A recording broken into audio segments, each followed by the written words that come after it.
खबरों में बढ़ते हैं आगे। 23 जनवरी से लेकर अब तक यानी कि 15 दिनों में देश की 5 हस्तियों के लिए भारत रत्न का ऐलान केंद्र सरकार ने किया। अगर इन 5 हस्तियों को आप देखें तो इससे पूरा भारत कवर होता है। उत्तर प्रदेश से चौधरी चरण सिंह, बिहार से कर्पूरी ठाकुर, साउथ से 2 नाम पीवी नरसिम्हा राव और MS स्वामीनाथन, और पश्चिम यानी कि गुजरात से लालकृष्ण आडवाणी। जब नरेंद्र मोदी ये कहते हैं कि थर्ड टर्म कंफर्म है तो ये 5 नाम बेहद अहम हो जाते हैं। नरेंद्र मोदी ने इसके जरिए संदेश ये भी दिया कि वो दलीय बंधनों से ऊपर उठकर सोचते हैं। तो आखिर चौधरी चरण सिंह को भारत रत्न देकर बीजेपी ने क्या क्या साथ लिया और बीजेपी को यूपी और हरियाणा में कितना फायदा हो सकता है, सब कुछ आपको इस खास रिपोर्ट के जरिए बताते हैं।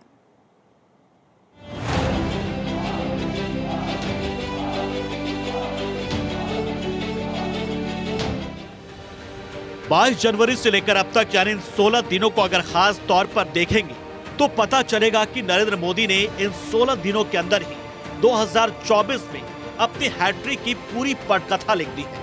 22 जनवरी को अयोध्या में प्राण प्रतिष्ठा हुई। उन तस्वीरों को देखकर हर सनातनी भावुक हुआ। 500 वर्षों का सपना साकार हुआ था। इसके ठीक एक दिन बाद 23 जनवरी को कर्पूरी ठाकुर को भारत रत्न देने का ऐलान किया गया और उसके बाद लालकृष्ण आडवाणी और फिर 9 फरवरी को पूर्व पीएम नरसिम्हा राव, पूर्व पीएम चौधरी चरण सिंह और हरित क्रांति के जनक MS स्वामीनाथन को भारत रत्न देने का ऐलान किया गया। अब इन 5 भारत रत्न के सहारे नरेंद्र मोदी ने क्या संदेश देने की कोशिश की, सबसे पहले उसे समझिए।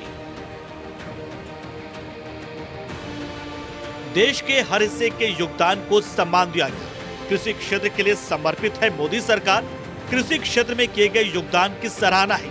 किसानों का हित मोदी सरकार का एजेंडा है। मोदी ने देश के मान सम्मान को प्राथमिकता दी। दलगत राजनीति से खुद को अलग रखा।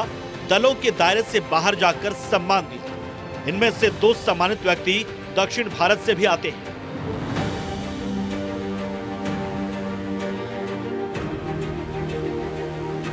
देश की इन 5 हस्तियों को भारत रत्न देने का ऐलान ये बताता है कि नरेंद्र मोदी ने चारों दिशाओं को साध लिया है, हर वर्ग को साध लिया है।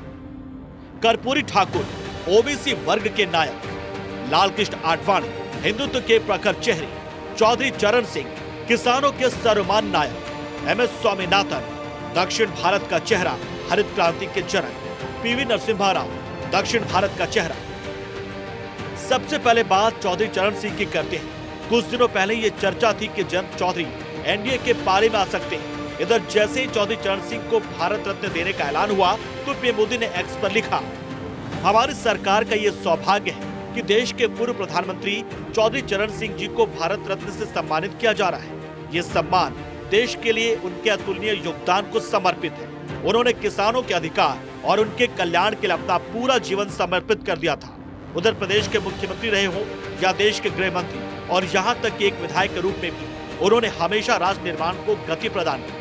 वे आपातकाल के विरोध में डटकर खड़े रहे। हमारे किसान भाई बहनों के लिए उनका समर्पण भाव और इमरजेंसी के दौरान लोकतंत्र के लिए उनकी प्रतिबद्धता पूरे देश को प्रेरित करने वाली है। देखिए कोई कसर रहती है।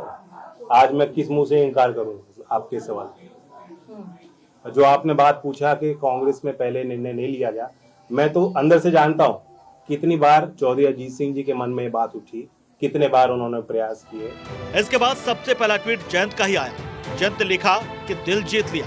अब सवाल ये कि जयंत का दिल किसने जीता है, उसके लिए जयंत चौधरी क्या करेंगे। इधर अखिलेश समझ चुके थे कि जयंत चौधरी अब कभी भी खिसक जाएंगे, लेकिन जैसे ही चौधरी साहब के लिए ऐलान हुआ तो अखिलेश ने भी उस फैसले का स्वागत किया।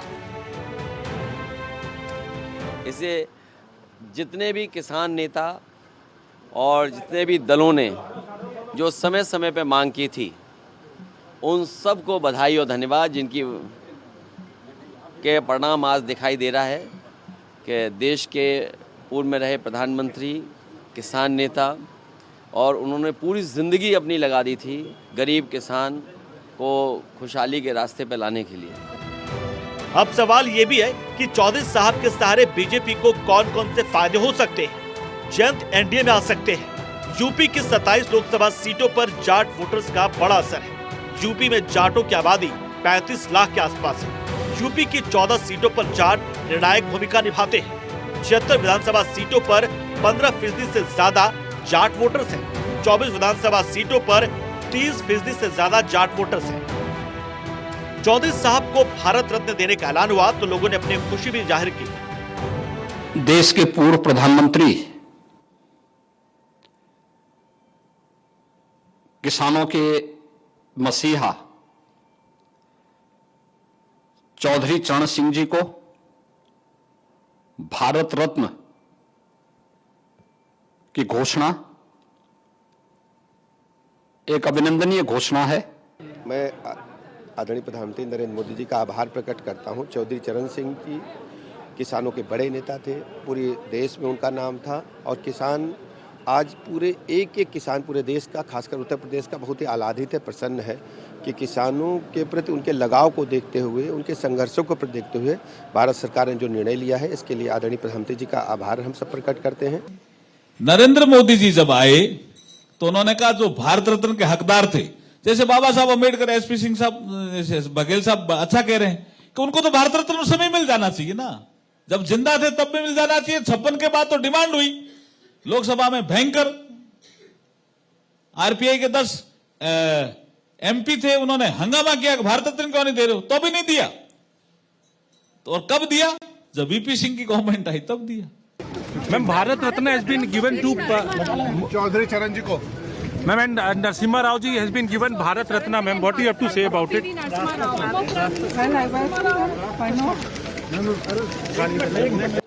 आप देख ही सकते हैं कि ऐसे ऐसे महान व्यक्तियाँ जिन्होंने समाज को, देश को, राष्ट्र को एक आयाम दिया था और उनकी कृतियों को, आज उनकी आत्मा को और आज के दिन में सही मायने में सम्मान तो दिया, मोदी जी ने दिया। वादा हमारी सरकार ने कि बिना जो भी इस तरीके से काम करेगा उसको भविष्य में भी मिलता रहेगा। मोदी सरकार की मैं भूरी भूरी प्रशंसा करना चाहता हूं, जिसने आज असली भारत को सम्मान दिया है, जिसने रियल इंडिया को सम्मान दिया है। भारत माता के ग्रामीण जीवन से निकले हुए चौधरी चरण सिंह को जो सम्मान आज मिला है, हम गौरवान्वित हैं। देखिए, ये चौधरी चरण सिंह जी को भारत रत्न जो सरकार ने दिया है, ये एक बहुत ही किसान सम्मान की बात है। और ये चूँकि चौधरी चरण सिंह एक किसानों के हीरो थे, गांव वालों के हीरो थे, उन्होंने गांव, किसान, गरीब के लिए बहुत काम किया है।